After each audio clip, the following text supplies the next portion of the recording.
Dice así la palabra del Señor, versículo 14. Pues vosotros, hermanos, vinisteis a ser imitadores de las iglesias de Dios en Cristo Jesús que están en Judea, porque también vosotros padecisteis los mismos sufrimientos a manos de vuestros propios compatriotas, tal como ellos padecieron a mano de los judíos, los cuales mataron tanto al Señor Jesús como a los profetas, y a nosotros nos expulsaron y no agradan a Dios, sino que son contrarios a todos los hombres, impidiéndonos hablar a los gentiles para que se salven, con el resultado de que siempre llenan la medida de sus pecados. Pero la ira ha venido sobre ellos hasta el extremo. Cada vez que nosotros escribimos una fecha, tenemos que reconocer el impacto de Jesús en la historia. Porque en una buena parte del planeta Tierra, el tiempo se divide en antes de Cristo y después de Cristo. Así que cada vez que tú escribes una fecha, estás obligado a recordar la importancia de Jesús. Pero no solo la historia se divide en dos, sino también toda la humanidad.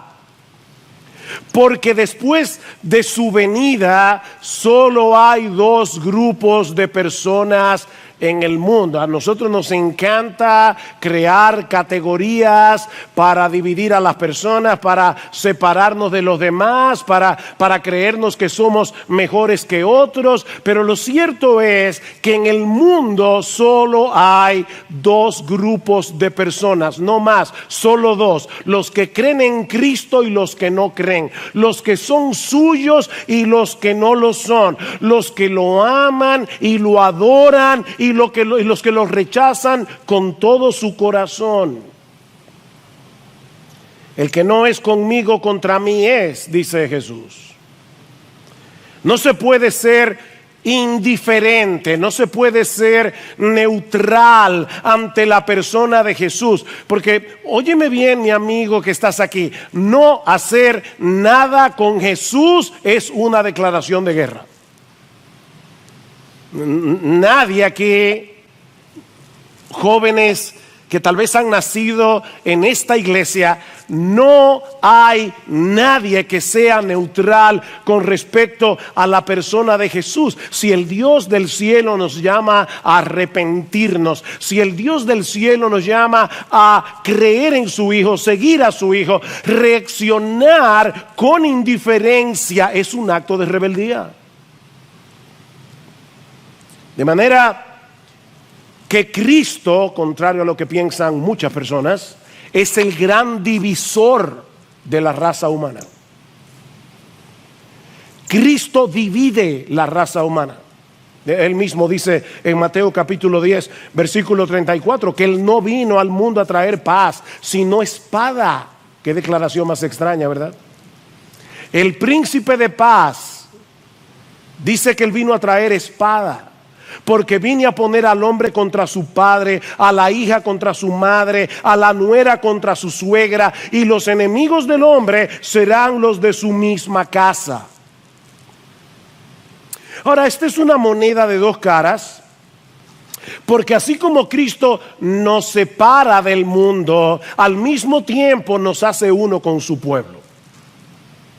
Vean una vez más la comparación que hace Pablo en el versículo 14. Dice: pero vosotros, hermanos, vinisteis a ser imitadores de las iglesias de Dios en Cristo Jesús que están en Judea. La iglesia en Tesalónica estaba compuesta mayormente por gentiles, es decir, por personas que no eran judías. Las iglesias en Judea estaban compuestas prácticamente en su totalidad por personas judías, y sin embargo Pablo los describe exactamente de la misma manera. Noten el versículo 1, Pablo, del capítulo 1, Pablo, Silvano y Timoteo, a la iglesia de los tesalonicenses, en Dios Padre y en el Señor Jesucristo. ¿Se dieron cuenta la similitud? Las iglesias de Dios que están en Judea están en Cristo Jesús. Bueno, la iglesia en Tesalonicense está en Dios y Padre y en el Señor Jesucristo. En otras palabras, mis amados hermanos, la iglesia en Tesalónica, compuesta mayormente por gentiles, y las iglesias de Judea, compuesta mayormente por judíos, compartían la misma identidad. El trasfondo racial, el trasfondo cultural, el trasfondo socioeconómico no es lo que ahora nos define. Lo que nos define es el hecho de estar en Cristo. En Cristo. Y eso nos lleva, mis hermanos, a la primera enseñanza que podemos extraer de este pasaje y que no es del todo evidente en una primera lectura. Y es el hecho de que debido a nuestra unión con Cristo, somos un solo pueblo que compartimos una misma identidad. Vean de nuevo otra vez el versículo 14. Vosotros, hermanos, vinisteis a ser imitadores de las iglesias de Dios en Cristo Jesús que están en Judea. Cualquier iglesia de cualquier parte del mundo puede ser descrita exactamente de la misma manera. No importa que esté en República Dominicana, no importa que esté en Estados Unidos, no importa que esté en China, es la iglesia de Dios en Cristo Jesús que está en República Dominicana o que está en Cuba o que está en Chile o que está en donde sea. Tenemos la misma identidad. Ahora, hermano, para nosotros, leemos este pasaje en el día de hoy, siglo XXI, y nos resulta difícil entender lo sorprendente de esta conexión que Pablo hace aquí entre las iglesias de Judea y la iglesia en Tesalónica, porque nosotros no experimentamos en el día a día la profunda división que había entre judíos y gentiles en aquellos días. ¿Recuerdan ustedes la reacción de la mujer samaritana en Juan capítulo 4 cuando Cristo le pidió que le diera de beber? Una cosa normal. Tú tienes sed, vas caminando por la calle, te encuentras con una persona bebiendo agua, es lo más normal que tú le digas, dame de beber. Esta mujer reacciona y le dice, pero ¿cómo tú, siendo judío, me pides a mí de beber, que soy mujer samaritana? Porque judíos y samaritanos no se tratan entre sí, o como dice el texto, literalmente. Los judíos y los samaritanos no usan los mismos utensilios o no beben de los mismos vasos. Para un judío era impensable beber del mismo cántaro del que había bebido un samaritano, porque para ellos esa gente era inmunda. ¿O recuerdan cuando Pedro fue a casa de Cornelio a predicarle el evangelio? Dios tuvo que mostrarle primero una visión para enseñarle a Pedro que él no debía discriminar a Cornelio por el hecho de no ser judío. Y cuando finalmente Pedro accede a ir, ¿verdad?, a la casa de Cornelio a predicarle el evangelio a él y a su familia, escuchen con atención cómo Pedro inicia su mensaje. Vosotros sabéis cuán abominable es para un varón judío juntarse o acercarse a un extranjero. Pero a mí me ha mostrado Dios que a ningún hombre llame común o inmundo. Miren, hermanos, se necesita cierta dosis de humildad para escuchar a un predicador que nos dice de entrada, antes yo pensaba que ustedes eran personas impuras, inmundas, despreciables, abominables. Como para decirle, gracias Pedro, nos vemos después. Pero Cornelio quería oír el evangelio. Mis hermanos, esa era la perspectiva generalizada que los judíos tenían del resto del mundo. Eran perros gentiles. Hasta que Cristo derribó la pared de separación, como dice Pablo en Efesios capítulo 2, versículo 14. Todos aquellos que creen en Él son uno en Cristo. Mis hermanos, Cristo está edificando una iglesia que no toma en cuenta nuestras diferencias sociales, raciales, económicas, educacionales. Ahora tenemos, dice Pablo en Efesios capítulo 4, versículos 4 al 6, y cantamos hace un momento acerca de eso. Tenemos una misma esperanza, un solo Señor, una sola fe, un solo bautismo, un solo Dios y Padre de todos, que está sobre todos, por todos y en todos. Las cosas que nos unen en Cristo son más importantes que las que nos distinguen a unos de otros humanamente hablando. Miren, mis hermanos, nosotros tenemos más cosas trascendentales en común con un chino cristiano que con un dominicano incrédulo. Un doctor de Harvard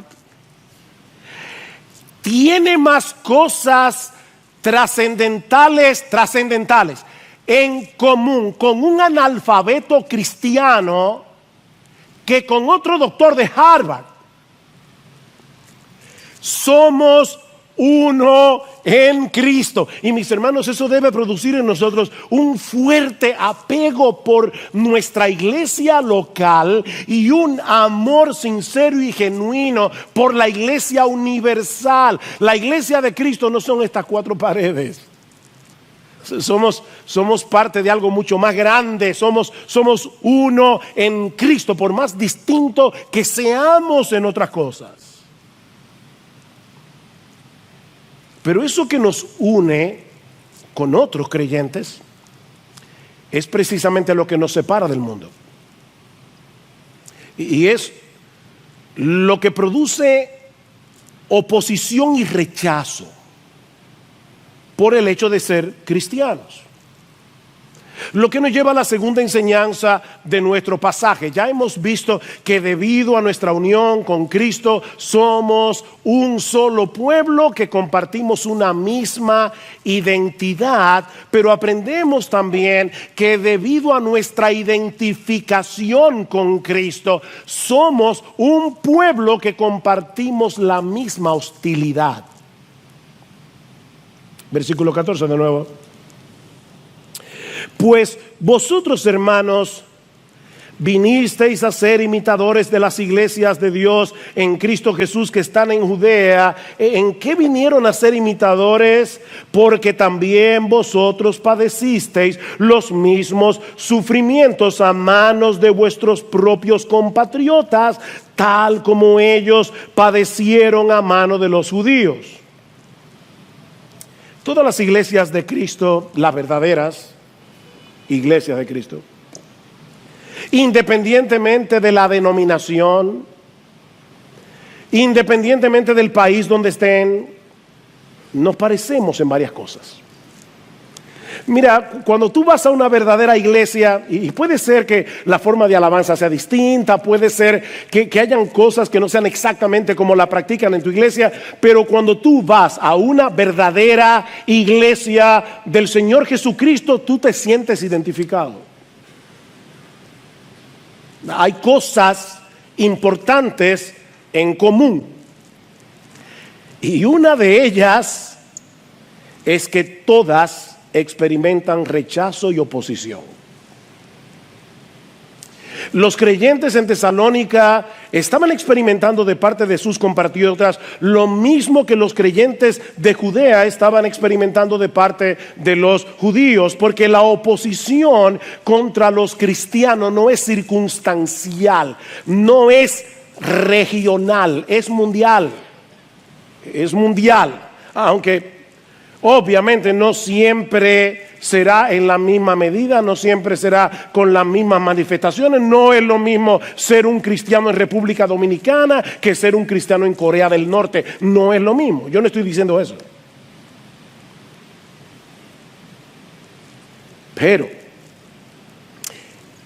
el Señor nos advirtió en varios lugares, en Juan 15 por ejemplo: si el mundo os aborrece, sabed que a mí me ha aborrecido antes que a vosotros. Si fuerais del mundo, el mundo amaría a los suyos, pero porque no sois del mundo, antes yo os elegí del mundo, por eso el mundo os aborrece. Habitamos en el mismo mundo, pero ahora pertenecemos a otro reino.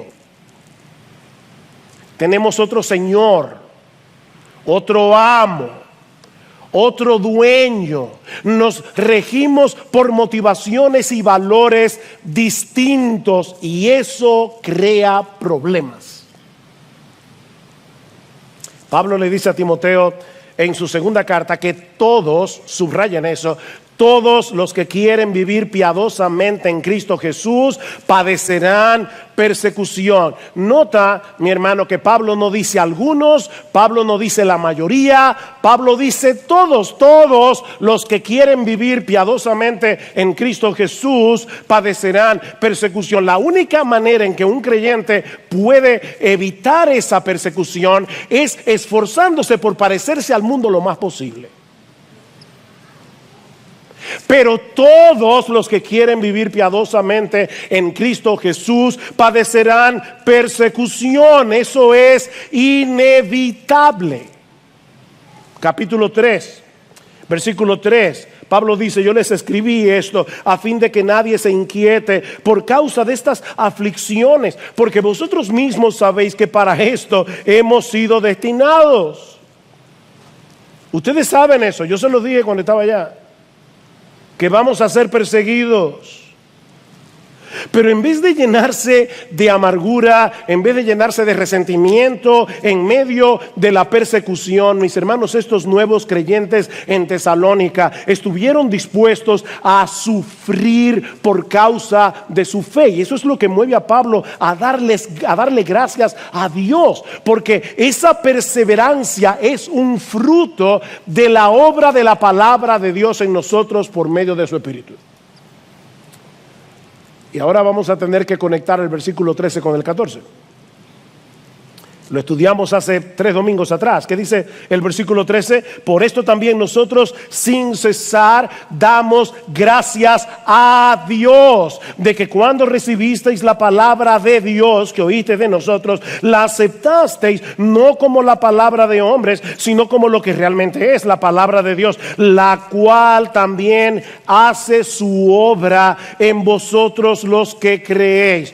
Como Pablo sabía que la palabra de Dios estaba obrando en los tesalonicenses, precisamente por el hecho de que ellos estaban perseverando en medio de la persecución. Versículo 14: pues vosotros, hermanos, yo sé que la palabra de Dios está obrando en ustedes y por eso le doy gracias a Dios, y la razón es porque vosotros, hermanos, vinisteis a ser imitadores de estas iglesias en Judea que estaban siendo y están siendo perseguidas.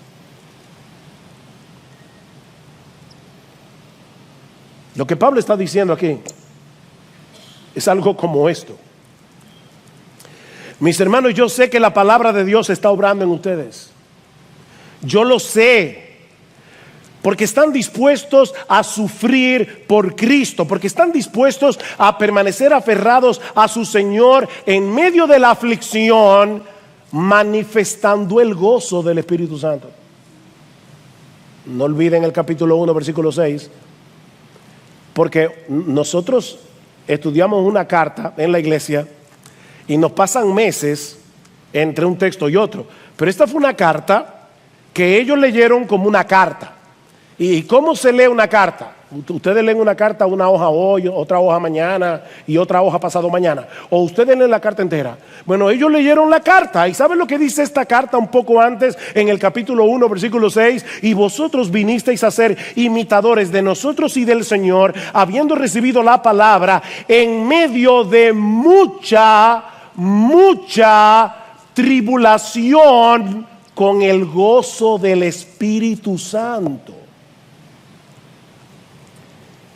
Y si estuvieron atentos a la lectura de Salvador al principio, En la segunda carta, en el capítulo 1, en el versículo 3, Pablo dice: siempre tenemos que dar gracias a Dios por vosotros, hermanos, como es justo, porque vuestra fe aumenta grandemente y el amor de cada uno de vosotros hacia los demás abunda más y más, de manera que nosotros mismos hablamos con orgullo de vosotros entre las iglesias de Dios, por vuestra perseverancia y fe en medio de todas las persecuciones y aflicciones que soportáis. ¿No es verdad, mis hermanos, que muchas veces cuando estamos en medio de una aflicción nos aislamos de la gente? Tendemos a ser individualistas. Estos creyentes experimentaron todo lo contrario. Ellos estaban siendo perseguidos, estaban en medio de mucha aflicción. ¿Y qué estaba pasando entre ellos? Dice: el amor de cada uno de vosotros hacia los demás abunda más y más. Y Pablo dice: yo le doy gracias a Dios.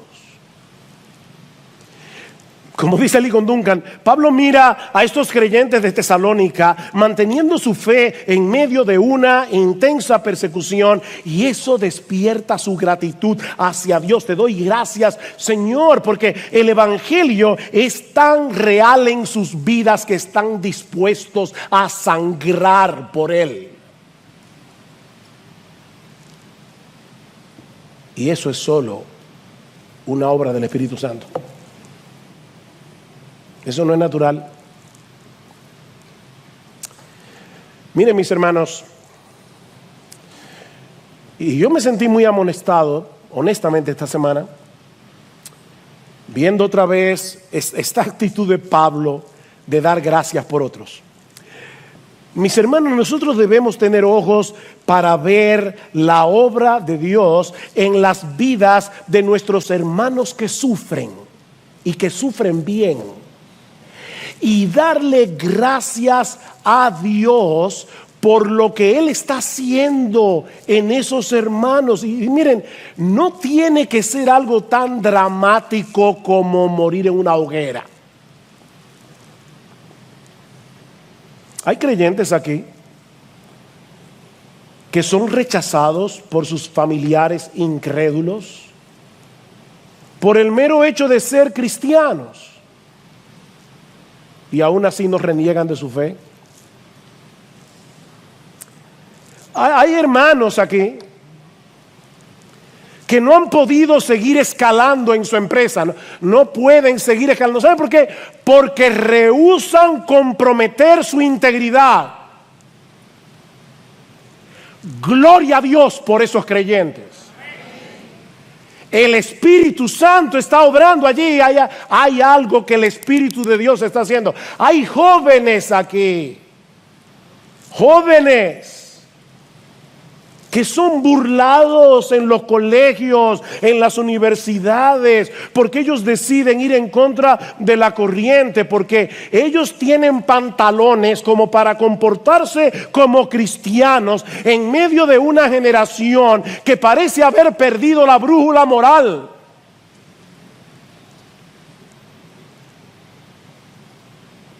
Gloria al Señor por esos jóvenes.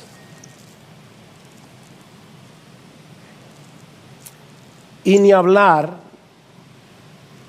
de los cristianos y misioneros que están en otras partes del mundo enfrentando un montón de dificultades y poniendo en riesgo sus vidas por causa del Señor. Esta misma semana, en el culto de oración, estuvimos orando por una pareja en Laos que recién se convirtieron al Señor. Y el padre de ella era un hombre sumamente influyente en la comunidad. Y cuando este hombre se enteró de que su hija y el esposo, su yerno, se habían convertido, comenzó a presionar para que ellos volvieran a sus ídolos. Y como ellos rehusaron volver a su antigua idolatría, este padre incrédulo influyó en la comunidad para que le quitaran todos sus bienes.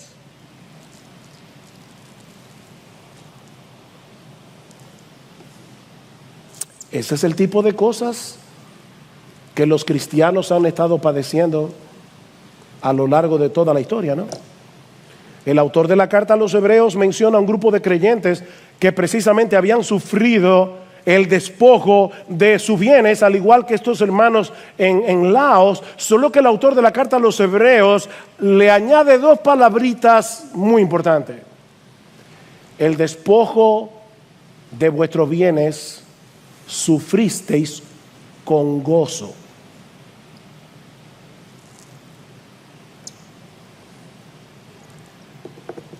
Ponte ahí, en esos pantalones. Te lo quitaron todo por causa de Jesús. Y tú eres capaz de decir, amén, Cristo es más valioso que todo eso. ¿Ustedes recuerdan a Pablo y a Silas en Filipos? Dice que en Hechos 16, 23, que después de haberlos azotado mucho, dice el texto, y después de llevarlos al calabozo que estaba en el interior, miren, una cárcel, yo tuve la oportunidad de ir a una cárcel en Roma, la cárcel Mamertina, donde probablemente estuvo el apóstol Pablo. Miren, una cárcel en aquellos días, en el piso más de arriba, era horrible. A Pablo y a Silas lo pusieron en la cárcel de más adentro, encadenados. ¿Y saben lo que sucedió? Que a medianoche los presos oían a Pablo y a Silas orando y cantando himnos a Dios. Golpeados, magullados, encadenados, cantando himnos a Dios.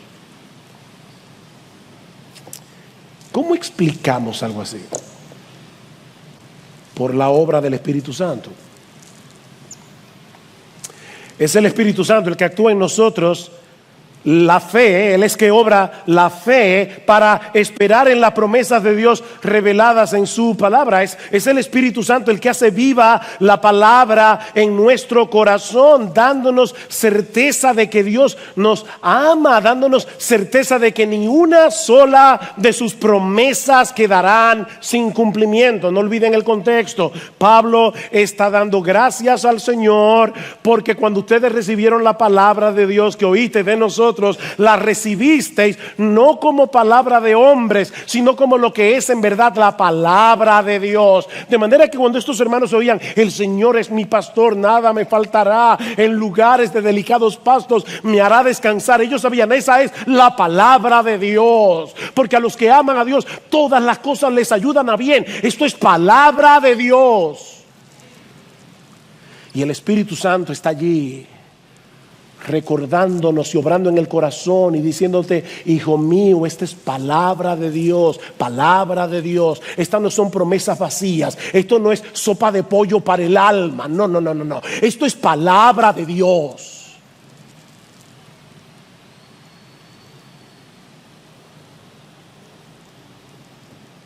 Y el Espíritu Santo provoca fe, produce fe.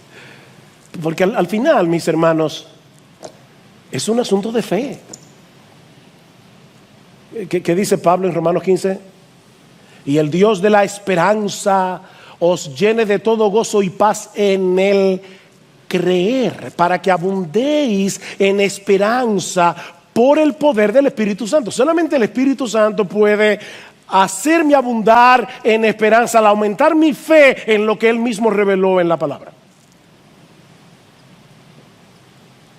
El Espíritu Santo nos llena de esperanza en el dolor, alimentando nuestra confianza en Dios, por lo que sabemos de Él, de nuestro Padre, en su palabra. Pero sobre todas las cosas, el Espíritu Santo es el que abre los ojos de nuestro entendimiento para que seamos capaces de ver la gloria y hermosura de nuestro Señor Jesucristo. Mis hermanos, Él es tan glorioso, Él es tan hermoso, Él es tan maravilloso que vale la pena sufrir por el gozo y el deleite de conocerlo a Él. Vale la pena. Y eso lo hace el Espíritu Santo. El gozo y el deleite de conocer a Cristo, mis amados hermanos, sobrepasa cualquier dolor. Pero ese gozo no es natural, es el fruto del Espíritu. Y a medida que el Espíritu va abriendo nuestros ojos y nosotros vamos viendo la gloria de nuestro Señor, algo sucede, nos vamos pareciendo cada vez más a Él. Contemplando su gloria, somos transformados de gloria en gloria en la misma imagen como por el Espíritu del Señor. Nos convertimos en sus imitadores, como dice Pablo. Se dieron cuenta en 1:6, dice: vosotros vinisteis a ser imitadores de nosotros y del Señor, de nosotros y del Señor.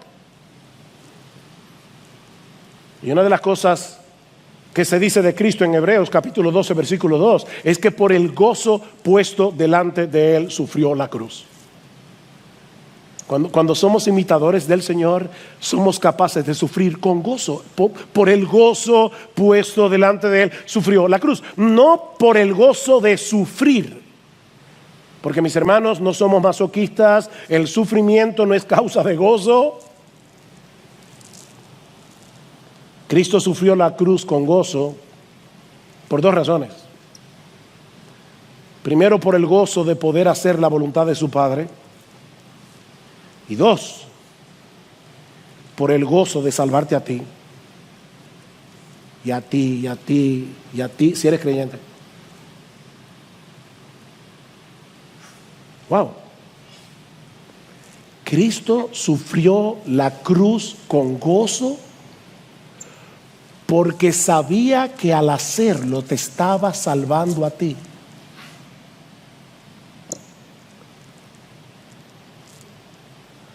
Así que al reaccionar de este modo, en medio de su aflicción, estos creyentes en Tesalónica estaban imitando a los misioneros que les llevaron el Evangelio, estaban imitando a los hermanos de Judea, y todos a su vez estaban imitando a Jesús, al que tú y yo también tenemos que imitar, en ese sentido.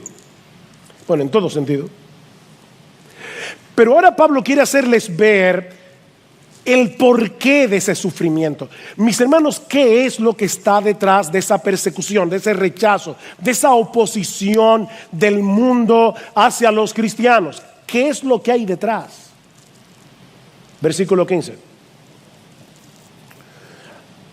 Dice: ustedes están padeciendo de sus compatriotas lo mismo que ellos padecieron a mano de los judíos, los cuales mataron tanto al Señor Jesús como a los profetas, y a nosotros nos expulsaron y no agradan a Dios, sino que son contrarios a todos los hombres, impidiéndonos hablar a los gentiles para que se salven, con el resultado de que siempre llenan la medida de sus pecados.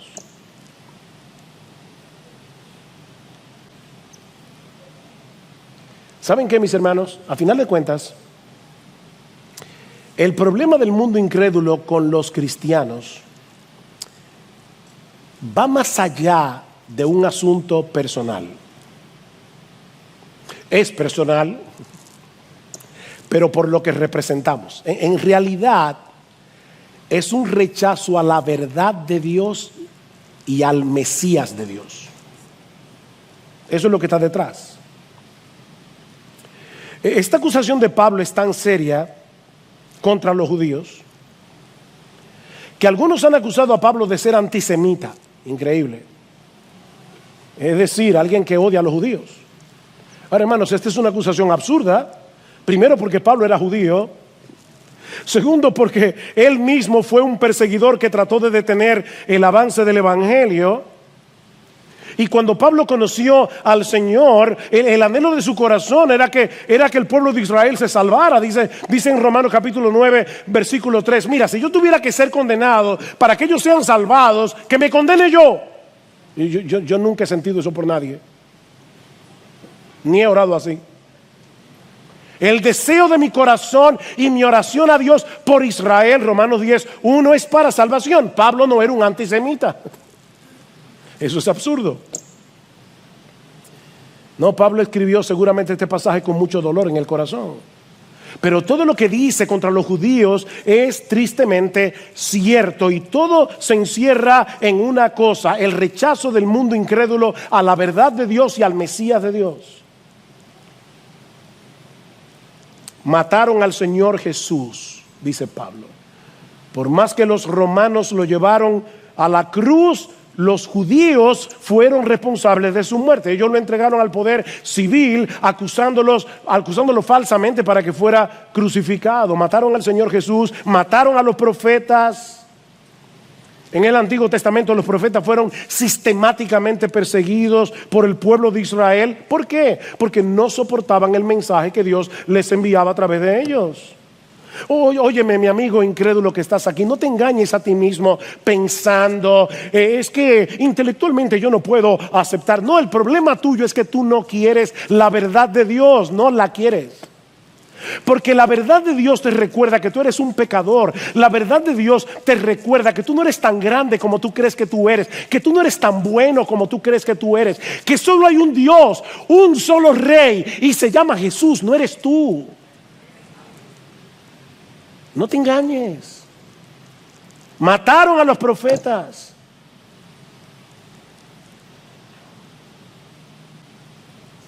Expulsaron a los misioneros cuando les llevaron el evangelio. Dicen en Hechos 17:5 que los judíos, llenos de envidia, oigan esto, llenos de envidia, llevaron a algunos hombres malvados de la plaza pública, organizaron una turba y alborotaron la ciudad. Y es por eso que Pablo los acusa nada más y nada menos que oponerse a todos los hombres.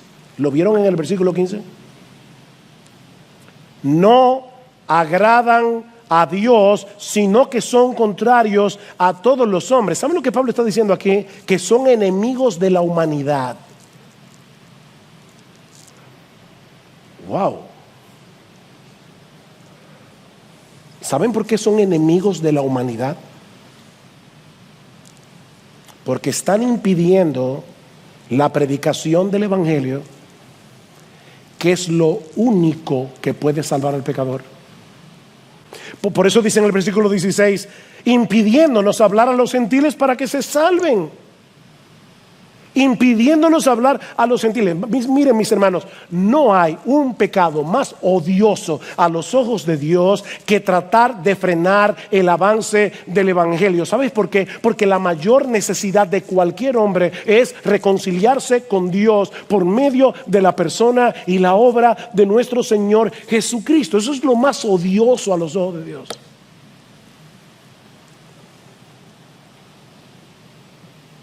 Cristo en Mateo 23 dice, ay de vosotros. Y cuando Cristo dice ay de vosotros, escribas y fariseos, hipócritas, porque cerráis el reino de los cielos delante de los hombres, pues ni vosotros entráis, ni dejáis entrar a los que están entrando.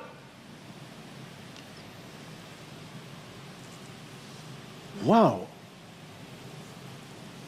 Y un poco más adelante, Cristo dice, ustedes llenan la medida de la culpa de vuestros padres. ¿No es muy similar a lo que dice Pablo aquí? Dice, impidiéndonos hablar a los gentiles para que se salven, con el resultado de que siempre llenan la medida de sus pecados.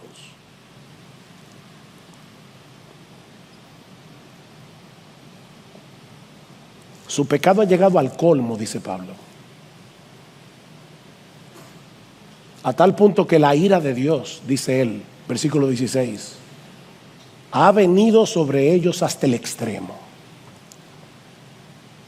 Y Pablo puede estarse refiriendo a lo que el mismo Jesús dijo en la parábola de los labradores malvados en Mateo 21, que el reino de los cielos iba a ser quitado de la nación de Israel como nación y le iba a ser dado a los gentiles, que iban a producir los frutos que ellos no pudieron producir.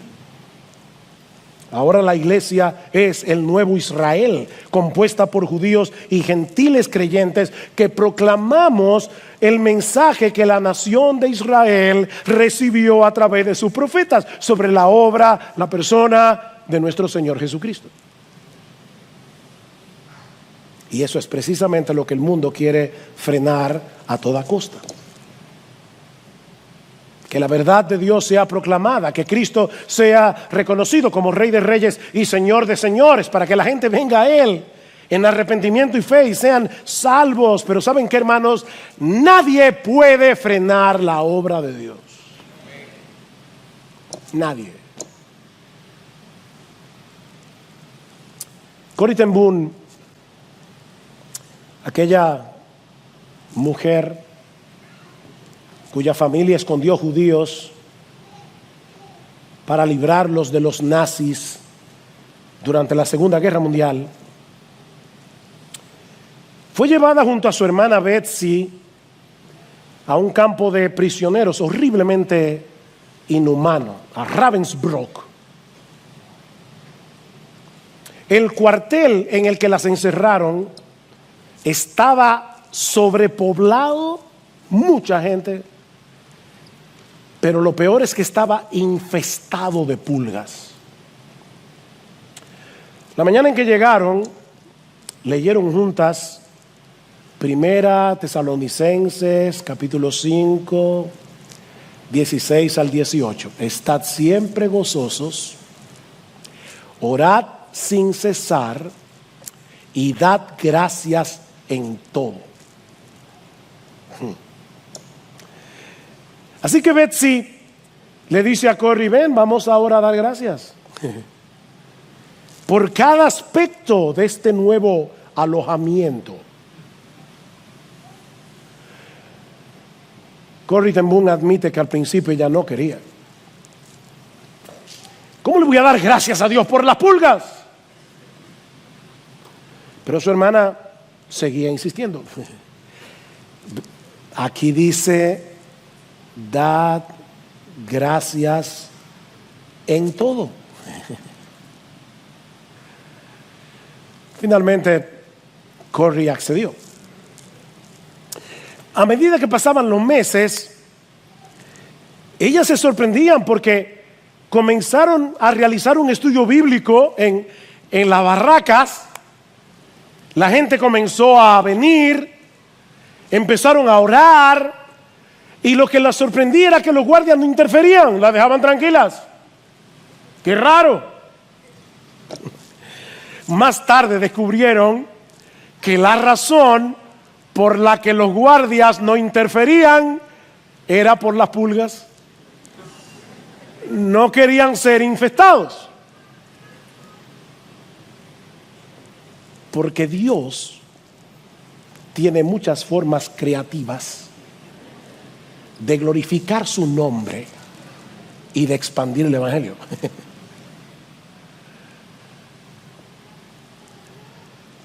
Nadie puede frenar el evangelio. Nadie. Y miren, aunque este es un pasaje muy duro, si lo vemos desde otra perspectiva también es muy esperanzador.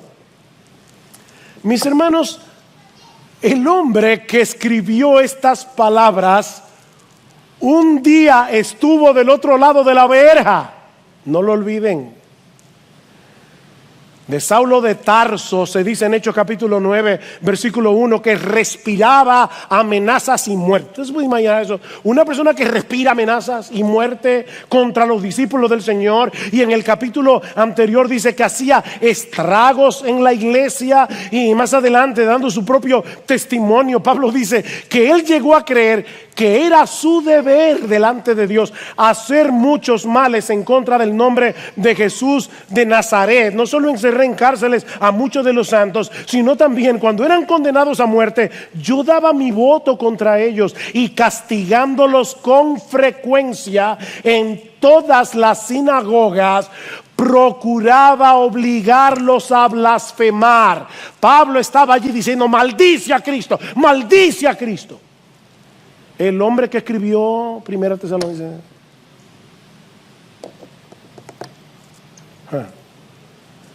¿Qué Dios tenemos nosotros? Pablo odiaba a Cristo y a los cristianos con cada fibra de su ser. Pero mis hermanos, no existe un ser humano en el mundo que pueda oponerse al llamado eficaz del Espíritu Santo. No lo hay. La gracia de nuestro Dios es todopoderosa y vence cualquier obstinación.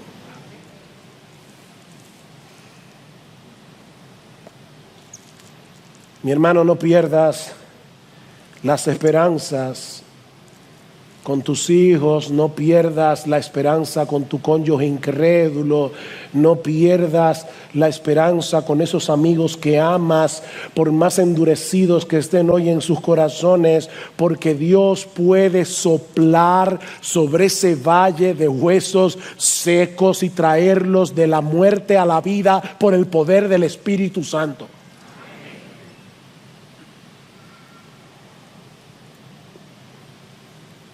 Y no tienes que irte muy lejos para ver un ejemplo de ese poder en acción. Mírate en el espejo.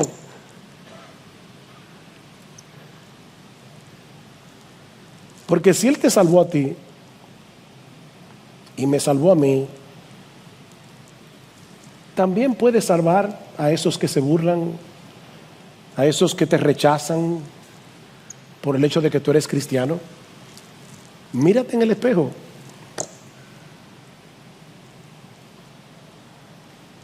Ahora, no olvides que ese Dios que salva lo hace a través de la predicación del Evangelio. Vamos a ver este pasaje al revés. Si no hay algo más odioso para Dios que frenar la predicación del Evangelio, que hablemos de Cristo a los perdidos, entonces yo supongo que no puede haber nada más valioso a los ojos de Dios, algo que traiga más alegría y gozo a su corazón, que hagamos precisamente eso.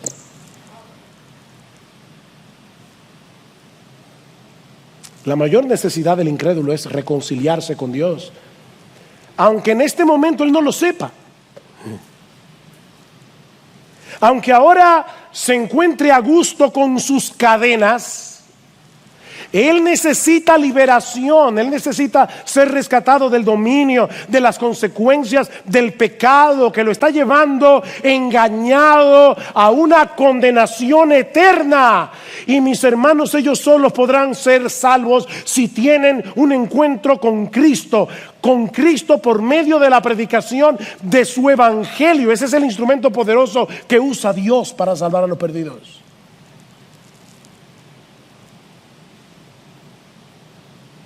Oh, mi hermano, no dejes de hablar de ese Cristo que tuvo misericordia de ti y que te trajo a salvación por el poder de su Espíritu Santo, porque Él puede salvar a otros por medio de tu predicación.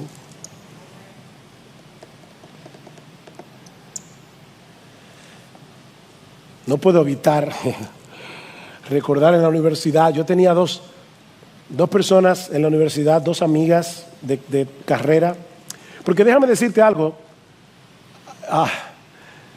no te aísles del mundo. Nosotros somos sal de la tierra, luz del mundo. Hay una diferencia enorme entre ser complaciente con el mundo, entre ser un mundano y estar en el mundo, dando testimonio de la gracia de Dios en Cristo. Que Cristo era amigo de pecadores y separado de los pecadores. La Biblia dice las dos cosas. Y yo recuerdo que yo tenía dos amigas de carrera. Una de ellas lloraba cada vez que yo le predicaba el evangelio, pero cada vez. Y yo le decía a mis amigos, les decía a Gloria sobre todo, yo creo que fulana va a ser, yo como nuevo creyente en mi romanticismo, ella va a ser la primera persona que se va a convertir a través de mi predicación. Y esta muchacha tenía una amiga que parecía un blog de 8. Ustedes saben lo que era un blog de 8. Y yo siempre pensaba, fulana se va a convertir, pero esta otra es tan dura. Final de la historia. Esta fulana todavía es incrédula y el blog de 8 ya partió para estar con el Señor. Es nuestra querida hermana Ica, que de repente un día me dijo, mira, llévame a un estudio bíblico.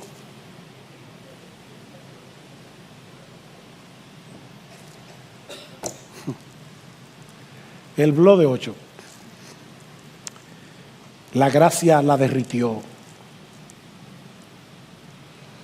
Así que no dejes de hablar de Cristo, no dejes de hablar de Cristo. Y mira, cuando te rechacen, cuando se burlen de ti, ni se te ocurra sentir autocompasión. Ni se te ocurra. Mira en esa burla el reflejo de tu propia dureza cuando tú no eras cristiano.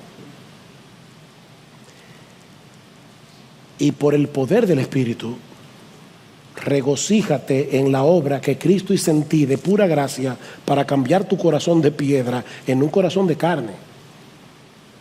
¿Qué dice Pedro? Amados, no os sorprendáis del fuego de la prueba que os ha sobrevenido, como si alguna cosa extraña os aconteciese, sino gozaos por cuanto sois participantes de los padecimientos de Cristo, para que también en la revelación de su gloria os gocéis con gran alegría.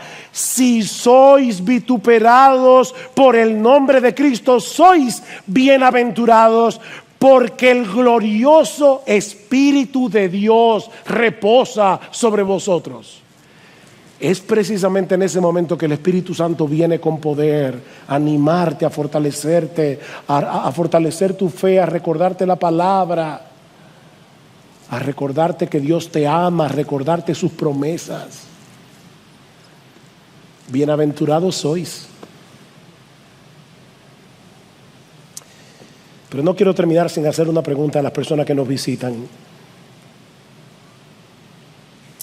Mi amigo, ¿en cuál de los dos bandos estás tú? ¿A cuál de los dos reinos tú perteneces? Porque si Cristo no es tu rey, tu amo, tu Señor, tú estás en el reino equivocado. Un reino que ya fue vencido hace 2000 años y cuyos súbditos van camino a una condenación eterna si mueren en sus pecados. Mi amigo, en todo el universo hay un solo rey legítimo y se llama Jesús. Un rey que tiene plena autoridad para decidir el destino eterno de los hombres. Y Él te ofrece hoy perdón y reconciliación.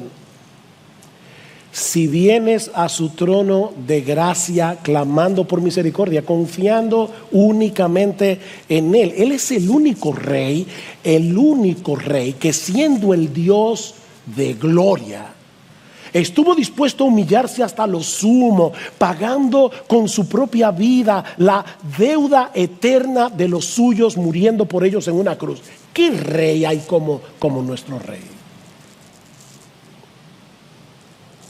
Él es el único rey en todo el universo que de verdad gobierna a favor de su pueblo, que solo procura nuestro bien, nuestro verdadero bien, aquí y por toda la eternidad. Y todavía, mi amigo, las puertas de su reino están abiertas para ti, siempre que vengas en arrepentimiento y fe. Ven, ven, ahora, no es mañana. Ven, deja atrás ese amo malo, cruel, que quiere arrastrarte consigo a que compartas su condenación eterna en el infierno. Es que no te das cuenta que te están engañando. Por favor, ven. Acógete por fe a la misericordia del Señor. Acógete al perdón que el Rey de Reyes y Señor de Señores te está ofreciendo hoy de pura gracia, gratuitamente, solo por la fe.